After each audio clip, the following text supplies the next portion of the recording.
बहुत समय पहले की बात है। विराजपुर नाम का एक सुंदर और शांत राज्य हुआ करता था। वहां का राजा आदित्य वर्मा न्यायप्रिय और दूरदर्शी था, परंतु राज्य पर लगातार अदृश्य खतरों का साया मंडरा रहा था। एक दिन दरबार में एक साधारण किसान लड़का रामू हाजिर हुआ, मगर ये लड़का साधारण नहीं था। रामू को एक आशीर्वाद मिला था बचपन में। वह पशु पक्षियों की भाषा समझ सकता था।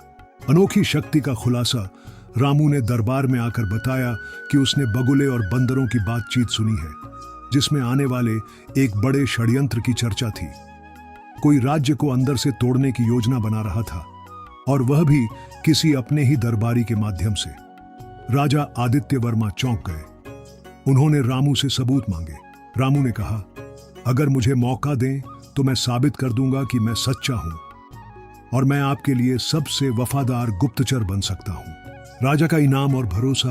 राजा ने एक संदूक खुलवाया जो स्वर्ण मुद्राओं से भरा था। उन्होंने कहा, ये ले जाओ अपने दोस्त के घर। उसकी बहन की शादी धूमधाम से होनी चाहिए।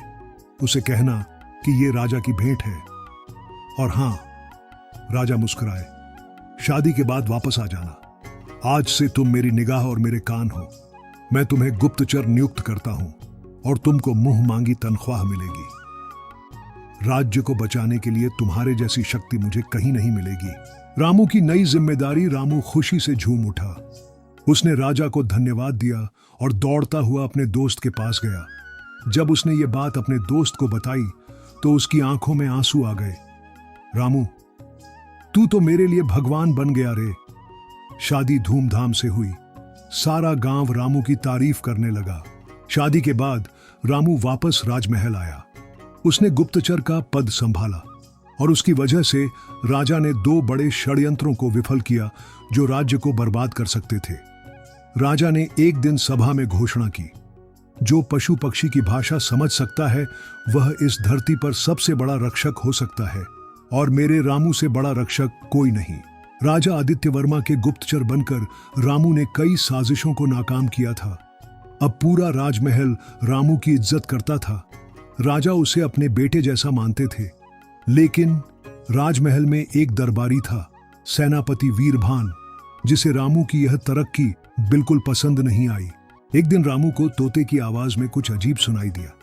शाही रसोई में जो दवा डाली गई है वो राजा के लिए जहर बन चुकी है। रामू चौंक गया। वो तुरंत रसोई पहुंचा और देखा कि राजा की थाली में कोई चूर्ण मिलाया गया था। रामू ने राजा का खाना रुकवाया और सबके सामने ऐलान किया कि किसी ने राजा को मारने की कोशिश की है। राजमहल में हड़कंप। राजा ने तुरंत जांच के आदेश दिए। रामू ने एक चाल चली। उसने एक फर्जी सूचना फैलाई कि राजा अब बीमार हैं और बेहोश हो गए हैं। जो राजा को मारना चाहता है वो अब जरूर फिर कोशिश करेगा। रामू ने सोचा, और हुआ भी वही। रात के तीसरे पहर कोई शाही महल में घुसा, मगर रामू पहले से छुपा हुआ था। उसने उसे रंगे हाथ पकड़ लिया। वो कोई और नहीं, सेनापति वीरभान था। वीरभान ने कबूल किया कि वो राजा की जगह खुद गद्दी चाहता था। राजा ने गुस्से में आदेश दिया, इसे काल कोठरी में डाल दो, जहां रोशनी भी इसकी साजिश को न देख सके। रामू ने सिर झुकाकर कहा, राजा जी, मैं जानवरों की भाषा तो समझ सकता हूं, पर इंसानी लालच को समझना सबसे मुश्किल है। राजा बोले, तभी तो तुम्हें गुप्त गवाह कहा जाता है।